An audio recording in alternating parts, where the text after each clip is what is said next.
escuchando.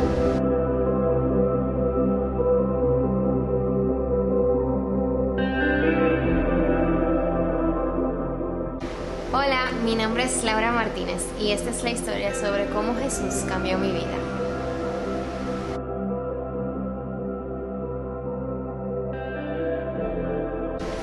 Esto es algo que había querido compartirles desde hace muchísimo tiempo, pero la verdad es que no me había atrevido porque sé que alrededor de mi testimonio hay muchos tabús. Y es que yo no tengo un testimonio como cualquier otra persona de una vida que simplemente carecía de algo. No es como que yo simplemente era una niña buena y de la nada decidí seguir a Cristo. Esa no es mi historia. Esa puede que sea la percepción que muchas personas que me conocen tengan, porque la verdad es que soy muy reservada con estas cosas. Y llegó un momento en mi vida, desde hace como unos meses, en el que decidí que no quería seguir callando nada de esto. Y la verdad es que muchos de ustedes por Instagram decían, me escribían en privado diciéndome: necesito el consejo de una mujer piadosa. Y yo solamente podía pensar, pero tú no sigues a Patricia Namnum. Y la verdad es que Patricia ha sido una de esas personas en mi vida que ha transformado mi forma de pensar sobre muchísimas cosas y que el Señor ha usado enormemente en mi vida. Entonces para mí era como que la referencia perfecta para cualquier mujer que necesitara ayuda con algo, con no saber cómo manejar algo o cómo no saber manejar sus emociones o cualquier idea de estas que pasaban por la cabeza de muchas cuando me escribían. Y la verdad es que siempre, incluso recuerdo preguntarles y darles una lista de personas a las cuales acudir. Y no fue hasta hace como varios meses que yo me puse como a pensar más en esto, porque muchas de ellas siempre me decían: sí, pero yo quiero que me lo digas tú. Y yo decía como que, pero ¿por qué yo? O sea, ¿cómo?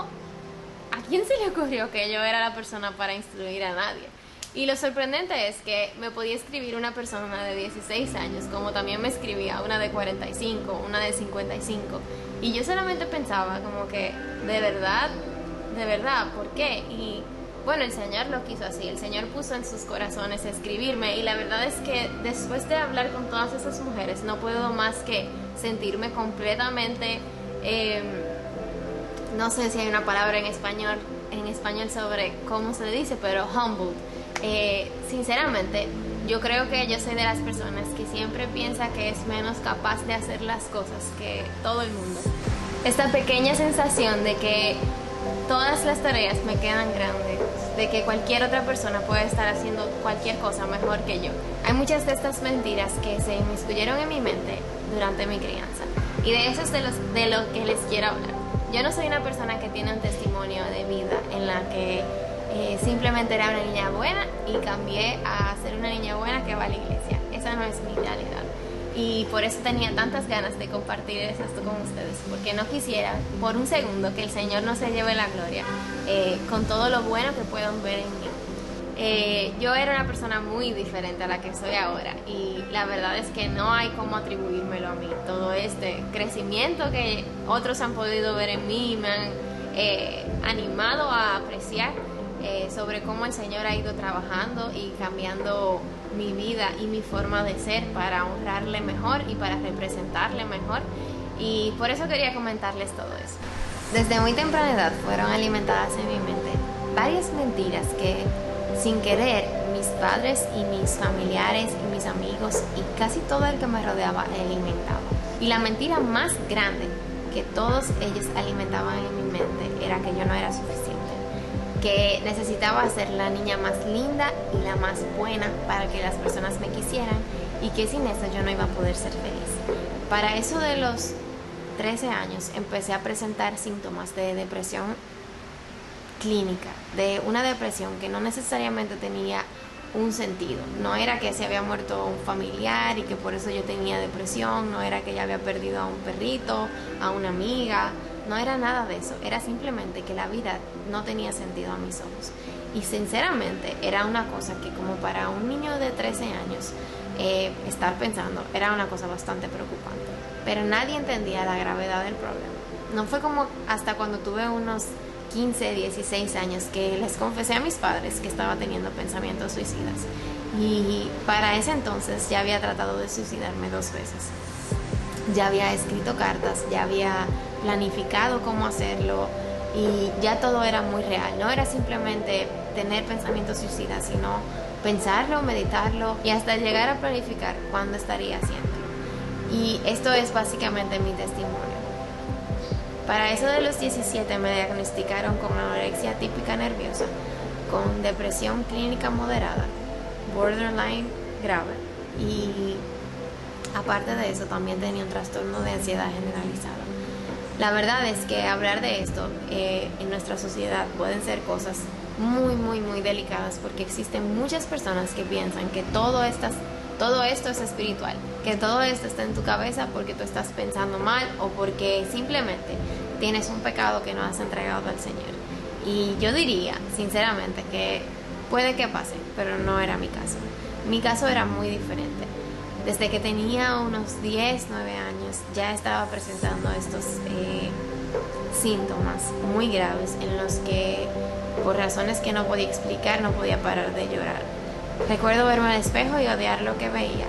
Y recuerdo sobre todo que cada vez que hacía algo que me ponía en evidencia de qué tan insuficiente yo era o qué tan mal en algo yo era, recuerdo llegar a mi casa y castigarme por eso. Recuerdo dejar de comer porque alguien había dejado de fijarse en mí. Recuerdo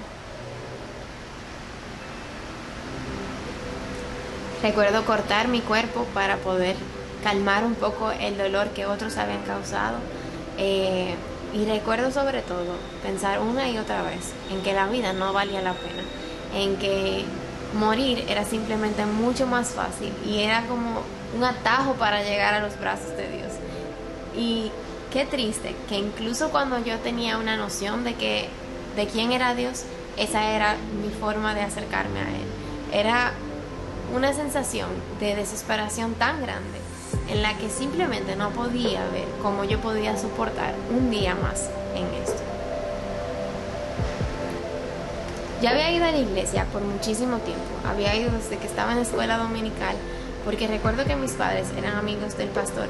Recuerdo que habían intentado formar en nosotros una idea sobre Dios que era muy cómoda, pero sinceramente muy poco real, y que en su momento me ayudó un poco, pero como quiera no me ayudó a entender la vida por lo que era. Y todas estas mentiras fueron poco a poco volviéndose como una bola de nieve que no paraba de crecer. La verdad es que en mi caso todas estas soluciones terminaban siendo momentáneas y aunque me ayudaban, no podía encontrar nada que completamente saciara o por lo menos calmara la tristeza y la desesperación en mi corazón. Entonces llegué a la IBI y en la IBI todo cambió. No porque fuera el lugar perfecto, no porque fuera una iglesia donde no había para nada, nadie que hiciera nada malo ni nada de eso, sino que aquí el Señor me proveyó de personas claves que estaban ahí para ayudarme y que entendían mi situación. No que simplemente podían darme un consejo sobre una depresión espiritual, sobre una persona que era inmadura en la fe, sino que aparte de eso pusieron muchísimo empeño en ayudarme a entender cómo lidiar con mi problema.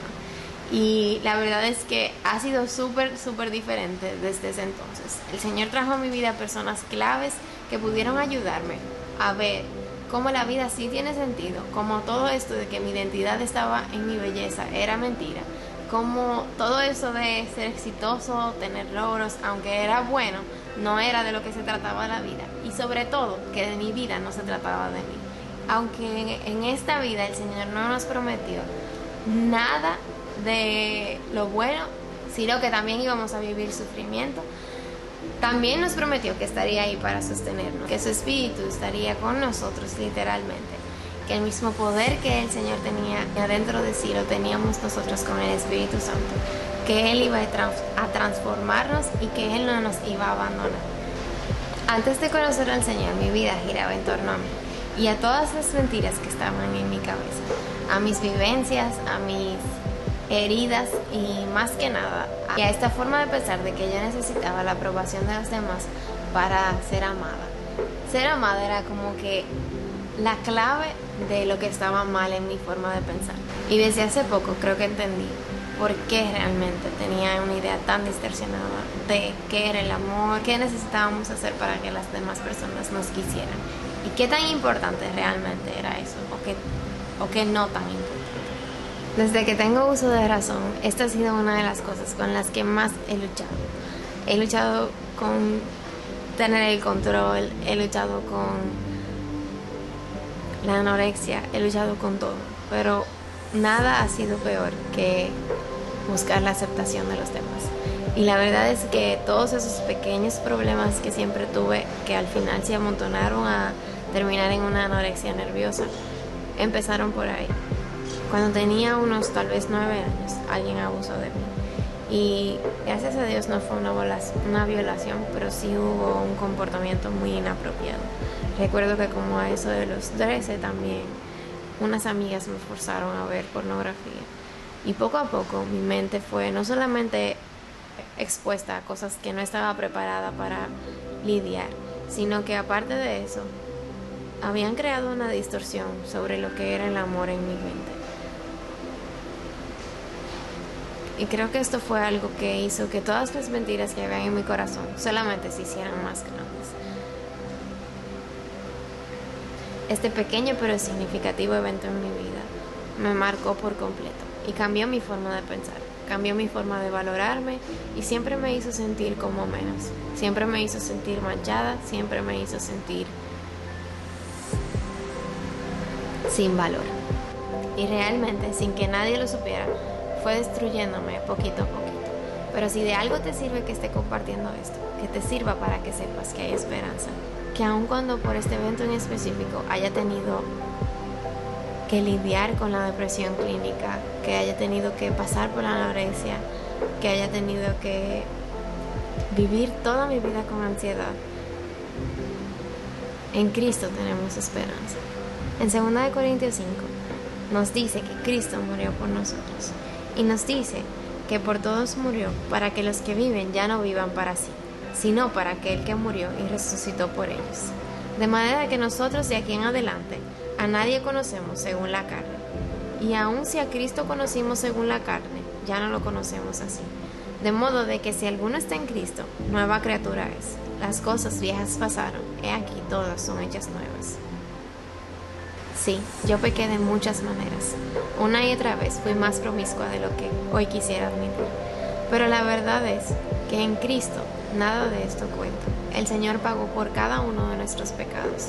Todas las cosas que nos hicieron y todas las cosas que nosotros hicimos le pertenecen a una persona que ya no existe, que no hablaba con nadie de lo que pensaba, que no quería que nadie supiera todo lo que pasaba por su mente, a ser una persona que solamente quiere vivir para la gloria de Dios, que sabe que en mí no hay nada bueno, que sabe que nada de lo que tengo bueno viene de mí, sino del Señor, y que nada de lo que se me ha entregado es para mí, para mi disfrute, para el disfrute de los míos, sino que todo ha sido para la gloria y la honra de Cristo, y pueda ser realmente el testimonio de esperanza que otros necesitan escuchar y ver. Yo sé que en esta vida puedes estar pasando por muchos sinsabores, por muchas cosas que te han hecho sufrir, que han dañado tu forma de pensar, que han dañado la percepción que deberías tener de ti misma. Yo sé que hay muchísimas cosas con las que luchamos. En mi caso era la depresión, pero en el tuyo puede ser cualquier otra cosa de la que te avergüences hoy en día, cualquier otra cosa que te haga sentir como menos, pero recuerda que nuestra identidad está en el Señor. Recuerda que todos los pecados que cometiste en el pasado, los que estás cometiendo en el presente y los que vas a cometer porque somos personas falibles, Cristo ya pagó por ellos, eso ya no cuenta. Recuerda que una vez reconciliados con el Señor, no toma más que simplemente ir otra vez delante de Él, al trono de la gracia que ha sido abierto para ti mediante su muerte. Eso es todo lo que toma para tú arrepentirte y que hayan sido completamente tachados. Su sangre lavó nuestros pecados. Su sangre pagó por cada uno de los pecados que has cometido. Y en Él hay esperanza. Hay esperanza de una vida eterna en la que por fin serás libre de tus pecados, en la que por fin estarás en los brazos de tu Creador, que es la única persona que de verdad te va a amar como tú necesitas ser amado, que este deseo en tu corazón y este vacío que existe, solamente existe porque Dios está ahí para llenarlo. Muchas veces vi mi depresión como algo malo. Pensé que simplemente era el Señor siendo malo. No podía creer que un Dios bueno y santo había traído a mi vida tantas cosas de que arrepentirme. Había traído a mi vida tantas situaciones que habían herido mi corazón. Pero realmente hoy puedo decir que de no haber sido por eso, en mi orgullo, es muy probable que nunca hubiese venido a los pies del Señor. Es muy probable que me hubiese vanagloriado en quién era, en mi inteligencia, en mi belleza y en los dones que Él había puesto en mí para usarlos para su gloria y para su obra. Y yo sé que hay muchos testimonios en los que el Señor cambia por completo una vida, sana por completo una enfermedad, pero este no es mi caso. Si te soy completamente honesta, todavía me llegan a la mente pensamientos de suicidio. Todavía lucho con mi peso, con mi relación con la comida, con apreciar lo que el Señor me ha dado y lo que no me ha dado. Y la verdad es que si te dijera que todas estas cosas fueron resueltas de la noche a la mañana, estaría mintiendo.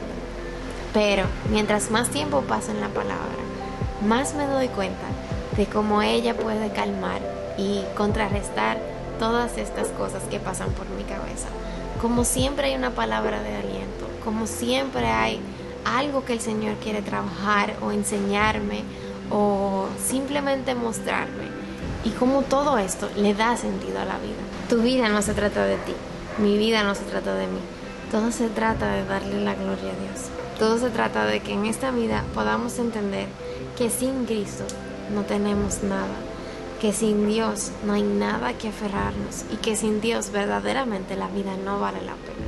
Todavía el Señor continúa transformando mi forma de pensar y desenraizando estas mentiras que habían tenido raíces tan profundas en mi mente y en mi corazón. Pero hay esperanza, aun cuando todavía tengo que luchar con esto, hay esperanza. Y he aprendido a ver este sufrimiento como un cuidado de Dios para mi vida, un cuidado en el que el Señor me continúa formando a su imagen y trayéndome a sus pies todos los días. Yo sinceramente creo que sin mi depresión y sin todas las cosas que me pasaron, todo lo que hizo que la vida se viera tan horrible, no estaría hoy aquí. Yo creo que nunca hubiese llegado a los pies del Señor sin estos sufrimientos, y esto solamente me ayuda a pensar en qué tan cierto es esto de que Dios no disfruta vernos sufrir, sino que los sufrimientos tienen propósito. En mi caso, la depresión me llevó a un punto de desesperación tal en el que solamente podía acudir a Cristo. Y lo hermoso de mi testimonio no es como ahora estoy bien, sino como el Señor nunca me soltó. A pesar de que en mi humanidad y en mi desesperación yo traté de huir muchas veces, Él siempre buscó la manera de traerme de nuevo a su iglesia, de traerme de nuevo a su palabra y de traerme de nuevo a sus pies.